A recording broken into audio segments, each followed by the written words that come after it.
सोचिए जरा, रात के 11 बजे बॉस का फोन आ जाए, वीकेंड पर ऑफिस का ईमेल बजे और छुट्टी के दिन भी काम की टेंशन पीछा ना छोड़े। अगर आप भी इससे परेशान हैं तो ये खबर आपके लिए बहुत इंपॉर्टेंट है।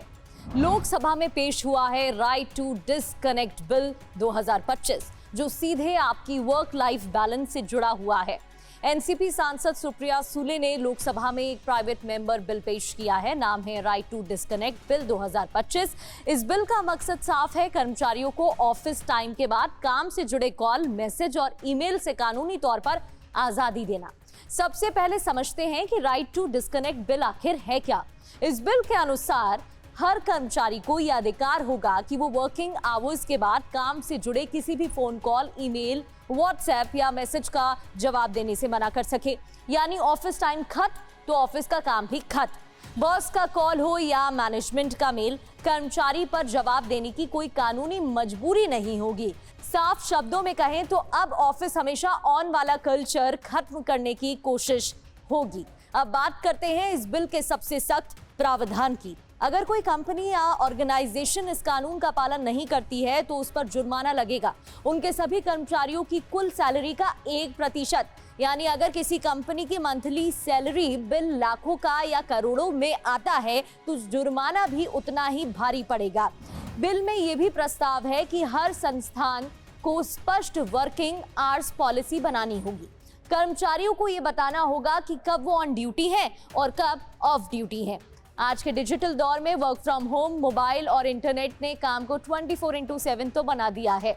ऑफिस घर में घुस गया है और छुट्टियां बस नाम की रह गई हैं और बर्न आउट, स्ट्रेस, एंजाइटी तेजी से बढ़ती जा रही है।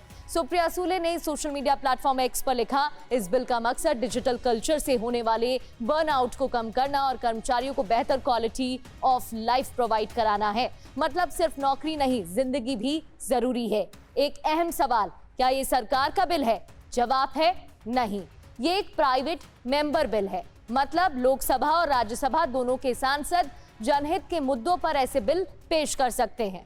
हालांकि ऐसे बिल का कानून बनना सरकार के समर्थन पर निर्भर करता है, लेकिन बहस शुरू होना भी अपने आप में एक बड़ा कदम माना जाता है।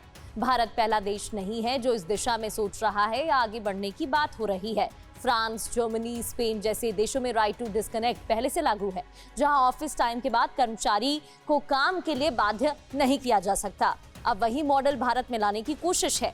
इस बिल को लेकर कॉर्पोरेट वर्ल्ड दो हिस्सों में बटा हुआ है। कर्मचारी इसे राहत का कानून बता रहे हैं और कुछ कंपनियों का कहना है कि ये फ्लेक्सिबल वर्क कल्चर पर असर डालेगा। लेकिन सवाल सीधा है, क्या काम के नाम पर इंसान 24 घंटे ऑन कॉल रह सकता है? फिलहाल ये बिल सिर्फ पेश किया गया है। ये कब पास होगा, किस रूप में आएगा, ये तो आने वाला वक्त ही बताएगा। लेकिन इतना साफ है, राइट टू डिस्कनेक्ट बिल ने भारत में काम और निजी जिंदगी के बीच एक नई बहस छेड़ दी है। आपका इस विषय पर क्या मानना है? क्या ये बिल जरूरी है या इससे काम की संस्कृति बिगड़ जाएगी? कमेंट में जरूर बताइएगा और वीडियो पसंद आया हो तो लाइक और शेयर करना बिल्कुल ना भूलें।